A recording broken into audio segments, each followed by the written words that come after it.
Assalamualaikum warahmatullahi wabarakatuh. Halo semuanya, perkenalkan nama saya Nasya Amalia Putri dari jurusan Rekayasa Elektro dari Prodi Teknik Elektronika dengan NIM 9320250022. Kali ini saya akan menjelaskan perkembangan informatika dan teknologi komputer dan juga dampak dan upaya meminimalkan pengaruh negatif di era digital. Langsung aja. Saya akan memberikan beberapa poin, yaitu 5 poin. Yang pertama, menjelaskan pengertian informatika dan komputer secara umum. Dan yang kedua, mengetahui sejarah perkembangan informatika dan komputer dari masa ke masa. Yang ketiga, mengidentifikasi salah satu teknologi modern hasil perkembangan informatika yang digunakan saat ini. Yang keempat, menganalisis dampak positif dan dampak negatif dari penggunaan teknologi tersebut dalam kehidupan sehari-hari. Yang kelima, menjelaskan kiat-kiat untuk meminimalkan dampak negatif dan kemajuan teknologi agar tetap memberikan manfaat bagi masyarakat. Langsung aja kita ke poin yang pertama. Secara umum, informatika adalah ilmu yang mempelajari cara mengumpulkan, mengolah, menyimpan, dan menyebarkan data agar menjadi informasi yang bermanfaat. Fokusnya pada pemanfaatan teknologi komputer dalam sistem informasi untuk membantu manusia dalam berbagai bidang, seperti pendidikan, bisnis, dan komunikasi. Nah, yang kedua ada komputer. Komputer adalah alat elektronik yang mampu menerima data disebut input, memproses data sesuai instruksi disebut proses, dan menghasilkan informasi disebut output. Komputer berperan sebagai inti utama dalam penerapan informatika karena menjadi sarana dan pengolahan data dan menjalankan berbagai program. Informatika menyediakan konsep dan metode pengolahan informasi, sedangkan komputer menjadi alat utama untuk menerapkannya. Nah, teman-teman, ini dia komputer generasi pertama berukuran masih besar sekali, mencapai setengah lapangan bola. Ini dia sejarah perkembangan komputer. Yang pertama, masa awal sebelum komputer elektronik. Sebelum komputer ditemukan, manusia menghitung secara manual menggunakan alat seperti abacus, sempoa, dan penggaris hitung. Di abad ke-19, Charles Babbage merancang mesin hitung otomatis bernama Difference Engine dan Analytical Engine. Mesin ini dianggap sebagai cikal bakal komputer modern karena sudah memiliki konsep input, proses, dan output. Ada Lovelace, seorang matematikawan, menulis algoritma pertama untuk mesin itu, sehingga ia disebut programmer pertama di dunia. Masa ini menunjukkan bagaimana ide komputer mulai terbentuk dari kebutuhan manusia untuk menghitung lebih cepat dan akurat. Nah, saya akan menampilkan video animasi sejarah perkembangan komputer dari generasi pertama sampai generasi terakhir. Komputer merupakan sebuah teknologi yang hampir digunakan dalam segala bidang pekerjaan. Contohnya, seperti bidang pendidikan, kedokteran, pertahanan, dan masih banyak lagi. Namun, bagaimana sih sejarah dari komputer itu sendiri? Dalam perkembangannya, komputer sendiri memiliki 5 generasi yang berbeda. Dimulai pada tahun 1940, komputer bernama Z3 berhasil diciptakan oleh seorang ilmuwan Jerman bernama Konrad Zuse. Komputer ini digunakan untuk mendesain aerodinamika pesawat tempur Jerman. Namun sayang, komputer tersebut hancur akibat serangan bom sekutu. Beralih ke pihak sekutu, pada tahun 1943, sebuah komputer bernama Colossus berhasil diciptakan oleh Tommy Flowers. Komputer besar ini dapat meretas strategi perang Jerman hanya dalam hitungan jam. Colossus juga dipercaya telah membawa kemenangan sekutu pada Perang Dunia Kedua oleh sejumlah ilmuwan. Mulai dari sinilah banyak perusahaan yang akhirnya ikut mengembangkan teknologi komputer. Hingga akhirnya memasuki generasi kedua, di mana vacuum tube dalam komputer mulai tergantikan dengan transistor. Komputer pertama yang menggunakan teknologi transistor ini bernama Univac Clark, yang difungsikan untuk simulasi hidrodinamika senjata nuklir. Namun seiring berjalannya waktu, peneliti menemukan kelemahan dari transistor yang dapat merusak komponen dalam komputer. Dan pada generasi ketiga terciptalah semikonduktor sebagai sebuah solusi yang dibuat oleh Robert Noyce. Komputer yang telah mengaplikasikan komponen ini disebut juga sebagai mini komputer karena ukurannya yang jauh lebih kecil dibandingkan komputer generasi sebelumnya. Tidak berhenti di situ saja. Pada generasi keempat, ilmuwan terus mengembangkan komputer, hingga terciptalah sebuah komponen yang bernama Very Large Scale Integration atau VLSI, yang di dalamnya terdapat ratusan transistor.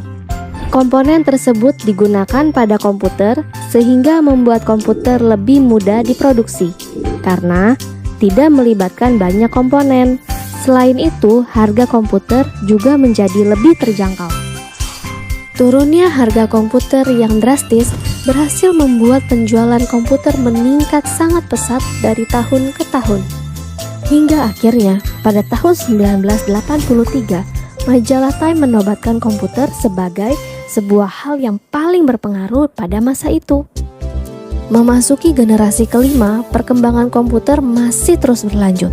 Hebatnya lagi, sekarang para ilmuwan sedang mencoba mengembangkan komputer yang dapat memiliki pikiran layaknya manusia. Dan mungkin komputer-komputer dalam film fiksi pun bisa terrealisasi dalam kehidupan kita nantinya. Itulah sejarah dari perkembangan komputer. Semoga informasi tadi bermanfaat ya. Sampai jumpa. Itu dia video animasi sejarah perkembangan dari rumah pintar. Selanjutnya, saya akan memberitahu komputer generasi sekarang. Ciri utamanya ada kecerdasan buatan, yaitu AI, internet dan komunikasi global. Yang kedua, muncul komputer portable, laptop, smartphone, dan komputasi awan atau disebut cloud computing. Yang ketiga, Internet of Things, IoT, dan AI memungkinkan perangkat saling terhubung dan belajar otomatis. Komputer tidak lagi hanya alat hitung, tapi menjadi bagian penting dari kehidupan sehari-hari. Selanjutnya beralih ke informatika. Yang pertama, awal munculnya informatika. Istilah informatika berasal dari kata information atau automatic, artinya pengolahan informasi secara otomatis dengan bantuan mesin. Bidang ini mulai dikenal sekitar tahun 1960-an, bersama dengan muncul komputer generasi ketiga. Fokusnya bukan hanya membuat komputer, tapi bagaimana komputer digunakan untuk memproses dan menyimpan data. Selanjutnya, era komunikasi dan jaringan. Tahun 1970-an sampai 1980-an, komputer mulai terhubung dalam jaringan atau disebut network. Muncullah sistem seperti ARPANET, cikal bakal internet. Dan teknologi informatika berkembang pesat karena manusia bisa bertukar data dan berkomunikasi jarak jauh. Yang ketiga, era digital dan internet. Sejak 1990-an, perkembangan internet menjadikan informatika sebagai dasar dan teknologi digital. Banyak bidang bergantung pada informatika, pendidikan, bisnis, industri, bahkan kesehatan. Data diolah dan disimpan dalam bentuk digital, bukan lagi manual. Yang terakhir ada era modern, AI, cloud, dan big data. Saat ini, informatika mencakup banyak cabang seperti artificial intelligence, AI, komputer bisa berpikir dan belajar. Yang kedua ada big data, pengolahan data dalam jumlah besar. Yang ketiga ada cloud computing, penyimpanan data di internet. Yang keempat ada Internet of Things atau disebut IoT, yaitu alat-alat saling terhubung. Semua itu membuat hidup manusia lebih cepat, praktis, dan efisien. Nah, selanjutnya teknologi yang sedang berkembang yaitu Internet of Things, IoT salah satunya. Pengertiannya, teknologi yang membuat perangkat fisik bisa saling terhubung dan berkomunikasi lewat internet, tanpa perlu campur tangan manusia secara langsung. Contohnya, lampu rumah yang bisa dikendalikan lewat HP, jam tangan pintar atau disebut smartwatch, kulkas pintar, dan CCTV. Cara kerjanya, setiap perangkat punya sensor yang mengirim data ke server atau ke cloud. Data itu diolah dan bisa memberi respon otomatis, misalnya lampu menyala saat sensor mendeteksi gerakan. Penerapannya yaitu rumah pintar, smart home, kota pintar, smart city seperti lampu di jalan otomatis, dan sistem parkir pintar, dan juga pertanian pintar, smart farming, sensor tanam dan cuaca. Yang keempat ada industri otomatis. Selanjutnya, kita ke dampak positif IoT. Yang pertama, efisiensi dan otomatisasi meningkat. Banyak pekerjaan bisa dilakukan otomatis seperti lampu menyala saat malam atau mesin mendeteksi kerusakannya sendiri. Yang kedua, mempermudah kehidupan sehari-hari. Contohnya smart home, smart city, dan wearable device membantu manusia dalam aktivitas harian. Yang ketiga, ada meningkatkan produktivitas industri. Pabrik atau pertanian bisa memantau kondisi real time lewat sensor sehingga hasil lebih optimal. Yang keempat, ada penghematan energi dan biaya. IoT membantu mengontrol penggunaan listrik dan air secara efisien. Yang terakhir, peningkatan layanan publik. Pemerintah dapat memantau lalu lintas, kebersihan, atau keamanan kota lewat sistem yang terhubung. Adapun juga dampak negatif IoT. Yang pertama, resiko keamanan data. Banyak perangkat terhubung berarti peluang peretasan juga meningkat. Yang kedua, ada privasi pengguna terganggu. Data pribadi bisa dikumpulkan dan disalahgunakan jika tidak dilindungi dengan baik.